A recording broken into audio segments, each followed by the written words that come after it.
chi bai ule tuna chuan thil lung len thlak ang reng deuh mai kan ron tilang dona kan ron ari kan ron ngai thadon ni hemiri hi o hi kumsang hi som malampanga internet man dona modem in dai ri ni hemiri hi lo ngai thathin mo i lo feti ma moni chuanin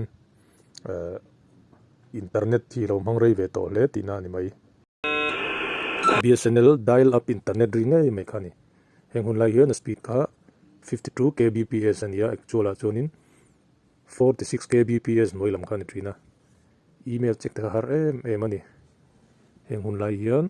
online athil chan om chun chu radiff shopping kha ania andang chu alom lem lo ni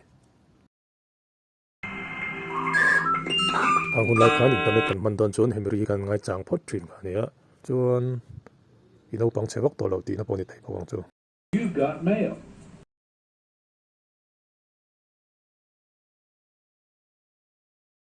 kan video te lo thio so kan lom le ni kan channel hi lo subscribe sak ve ula la subscribe lo te kan chuna thayang angin lo share dar sak ve don nia kan lom e